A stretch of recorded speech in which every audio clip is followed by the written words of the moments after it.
we get started. I thought it was a strong performance by our team coaches. I was watching the film yesterday. After the game, I felt the same way. After watching the film, I even feel even more the same way. It was just a great win. It was a great team win. I think the poise that our team has shown for really, I think, the 5th week in a row of being able to play the next play was evident. Things going good, maintained, things tough, keep it maintained. We knew we were facing a team in SMU that would come out ready to play. They had played 3 nationally ranked teams before.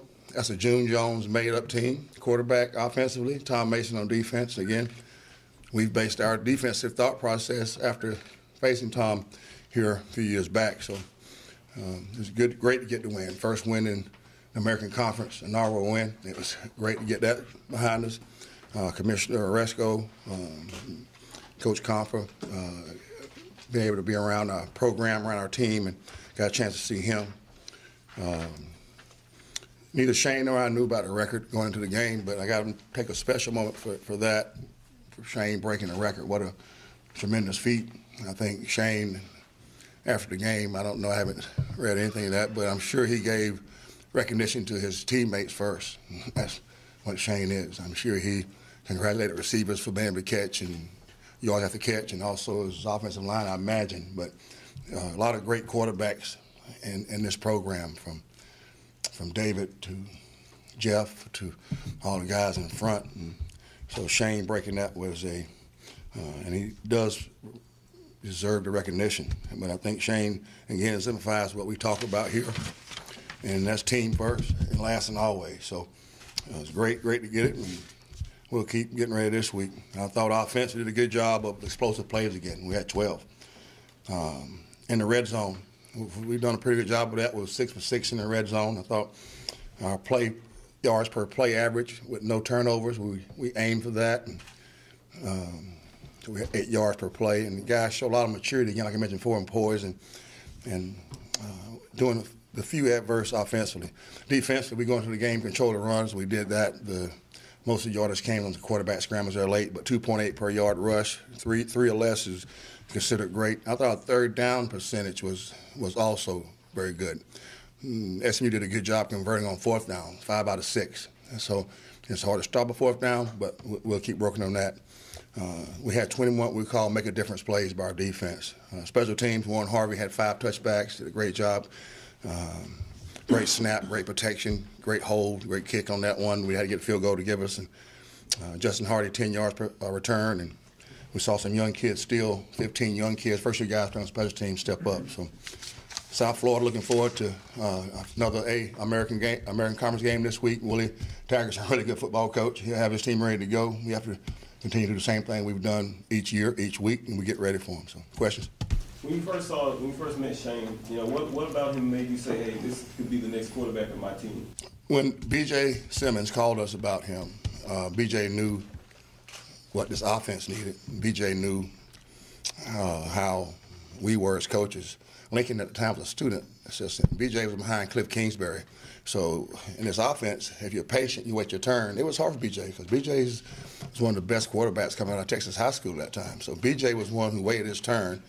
And when his turn came, he set NCAA records just really still there. Look up his name, you'll see that. And B.J. worked with Shane in the summer, called us. B.J.'s from Houston too, like Shane, and called us about him. So when Shane came aboard, we understood first, great parents was key. Then when he came in that first year, he had to work on what we call toolbox, getting tools in the toolbox ready, his craft. He did a good job of that. In the second year, he was trying to get the backup spot behind Dominique, lost it to a senior, had to go back to scout team for that second year. Quarterback, fullback. I remember at tight end, he played all kinds of positions, but was not a locker room lawyer. Yeah, he lost. He was a competitor, disappointed, but went back to scout team and embraced our team-defining concept of what can I do to help the team better. One game, we needed a tight end to show our defense. He was there. Third year, battling for the starting job.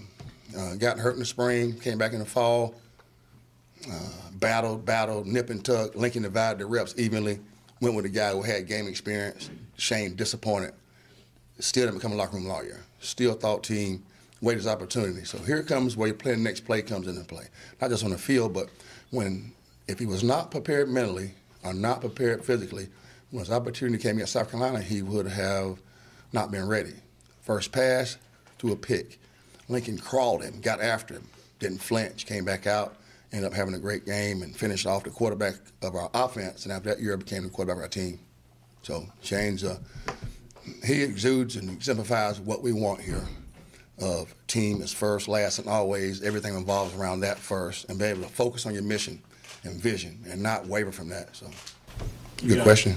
You got to get Cam Worthy back this week after the 2-game absence. You got the best Trayvon Brown step up, Jimmy Williams. What is getting him back in the mix? Due to the receiver core, now the other guys have kind of established themselves. Same. We've had a lot of guys step up, and that's what we build it on. You wait your opportunity, and guys have stepped up. Having Cam back, you get another great athlete, another great person, great kid back, who's been a great team guy during his absence. Tough on him, but has given us looks, great looks, and all these weeks. We missed him out there immensely, not just on the field, but off the field, his presence. Real quiet presence, but glad to get Cam back.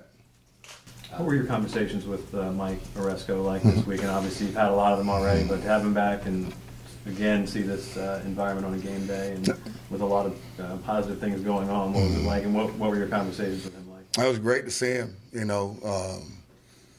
Mike knows a lot of guys that, my main guy, consultant, Donnie Duncan, and Mike have been friends for 30-plus years. So that relationship helps our relationship even more. Mike came and Coach brought him down. I'm in the weight room, Coach Honda's office, waiting on recruits, right? That's where I meet him.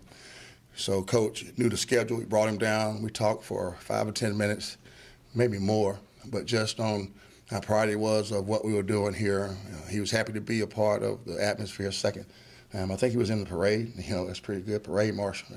That's smart by us putting the commission in the parade. I thought that was a great move by our marketing department as always. But it was the calmness and belief of the pride and tradition and remaining undaunted or non-flinching. So it was a great conversation. We talked about Donnie and Donnie's health. So it was good to see him. I know he and his wife had a nice time weekend in Greenville. Coach, what kind of stands out to you about South Florida if you're looking at him on tape? Willie, first of all, Willie's personality. He's always been that fundamental. His team's going to be very fundamentally sound. He's putting his personality into his team. Offensively, they have the top running back in the league per average. Freshman from I think Sarasota, Florida, really runs the ball well. They can line up and get toe-to-toe and pound you, and also try to spread a little bit, spread the ball a little bit. But they're going to. We'll see some big sets. We'll call big sets, tight sets, play action off of those. Defensively, you'll see a multiple odd front team who have blend blitzes and stunts and coverage with man and zone on the back end. So we have to be ready to face that. Special teams will be solid, and we know we'll have to have a great week of practice. But we're going to play a team they'll be ready to play. So will we. Coach, this offense seems to be going at a really high level right now. I mean, you're in top 50 rushing, top 10 in just about every passing category.